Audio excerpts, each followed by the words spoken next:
Madaling araw pa lamang nagising na ang aking asawa. Sana all. At ito ang kanyang mga ginagawa habang kami ay tulog pa ni Baby Sade. Ay talaga namang napakasipag ng asawa ko. Mapapasana all ka na lang talaga 'di ba kapag mayroon kang ganitong asawa. Malaking blessing na 'yon para sa aming mga babae. Tutulungan ka sa gawaing bahay. Super blessed mo na talaga kapag meron kang ganitong asawa. So ayun na nga mga katribo. Nagpapaapoy na nga siya para makapagpainit ng tubig at para makapagluto ito. Nagwalis muna ito habang naghihintay na magkaroon ng apoy. At pumasok nga muna siya para maghugas ng kawali at mag-prepare ng kanyang lulutuin. Niligpit niya nga muna ito ang mga kalat sa lamisa. Katribo daddy, ba't ang sipag mo naman today? Nakakataba talaga ng puso kapag ganito yung mister mo na nakikita mo. Yung hindi nagbibigay ng stress. Sana nga 'di ba ganito na lang lagi. Wow. By the way, so ito na nga. At dahil hindi namin nakain ang kanin namin kagabi, kaya isasangag niya na lang ito or lutuin ulit. Hindi ko alam kung anong tawag sa inyo, pero ang tawag sa amin ay sinangag. As in, hindi pa talaga namin ito nabawasan kasi bumili siya ng lumi kagabi, kaya naman hindi na namin ito nakain. So ito na nga, nagpe-prepare na siya. Dinudurog niya ito ng maayos para madali siyang igisa. Binalatan niya na rin itong bawang at in-slice.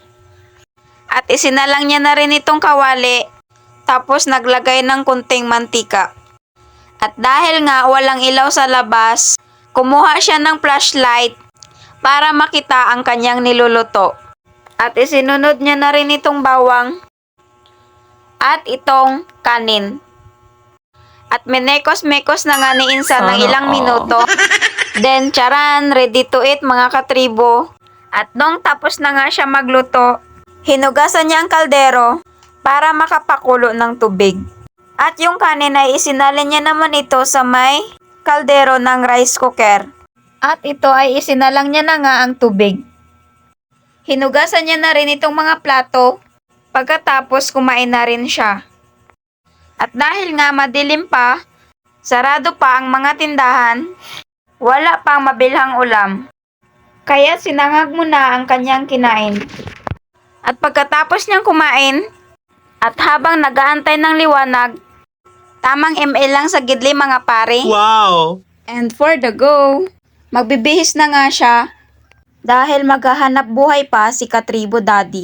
Siyempre, para sa pamilya, kailangan talagang kumayod. Yes. Kailangang magsikap para makaraos sa pang-araw-araw.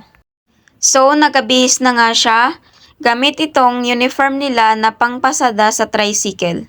Prepare na nga siya ng mga dadalhin niya sa pagpapasada. Dala-dala niya rin itong Rexona. Siyempre, kailangan to sa buhay para naman hindi mangamoy asim. At nagtoothbrush na nga rin ito bago umalis. Medyo napaaga nga ito dahil sunod na linggo pa dapat schedule niya mag-toothbrush. Wow. Charis! Uminom na rin ito ng Santon Plus pampalakas. Pampalakas, pampatigas ng muscle. And go for the go! Bye!